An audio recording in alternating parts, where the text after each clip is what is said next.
Talking to the BBC about fatherhood and finance, and why I nearly forgot to speak altogether. This week I found myself on BBC Radio 4's You and Yours programme discussing something that keeps most parents awake at night: the true cost of raising a child. Not just the financial costs, although we'll get to that, but the hidden price tag nobody warned you about, the energy, the identity shift, and the way your brain rewires itself to prioritise Peppa Pig negotiations over adult conversations. When the invitation came through, I was genuinely chuffed. A chance to represent stay-at-home dads on national radio. Brilliant. A platform to talk about modern fatherhood and what it actually means to be the primary caregiver. Even better. But then the nerves kicked in. Stay-at-home dad voice, or the lack thereof. Here's what nobody tells you about being a stay-at-home dad. You lose your adult voice, somewhere between the soft play centres and the third reading of the Gruffalo. My days revolve around Lily's schedule. We talk about why cheese is the superior food group. We debate whether puddles are for jumping in, or in my mind, admiring from a distance. We sing songs about buses and ducks with a sincerity my younger self would be terrified of. It's brilliant, honestly, but it's also isolating in a way I didn't anticipate. So when I found myself on live radio, expecting to articulate coherently thoughts about parental leave, childcare costs, and the financial realities of being a stay-at-home father, my tongue tied itself in knots. Words that used to flow naturally felt clunky. Sentences came out all tangled. I definitely stumbled, probably said more times than I should have. But you know what? That's the reality of this journey. The real cost of being a stay-at-home dad. The discussion on You and Yours touched on something critical.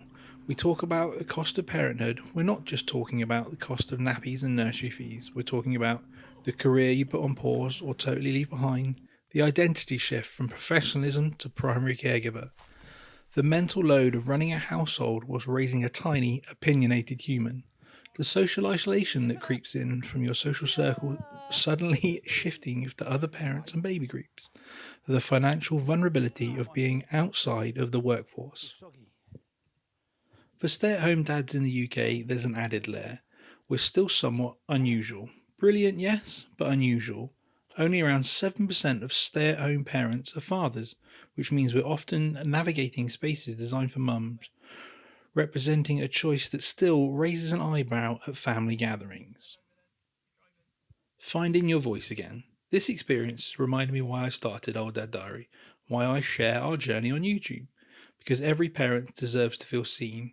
Every dad who has chosen or circumstances end up as the primary caregiver needs to know that they're not alone. And every family navigating these decisions needs an honest conversation about what it really looks like. Parenthood isn't about being perfectly polished, it's about showing up. And even when your words come out a little wonky, it's about being honest when things get hard, celebrating the brilliant and remembering your voice matters, even when it is a little shaky. Fancy listening? You can hear the full episode of BBC You and Yours on the link provided. I start talking around the 12-minute mark. So grab a cuppa or an iced coffee if you're feeling fancy and settle down for a proper chat about the realities of modern fatherhood. And if you ever feel tongue-tied or overlooked or wonder if it's okay to Google, is it normal to forget what day of the week it is, you're in excellent company. Come and find me over on YouTube where I document our whole chaotic, brilliant, exhausting adventure. Let's keep the conversation going, because the more we talk about stuff, the less alone we feel.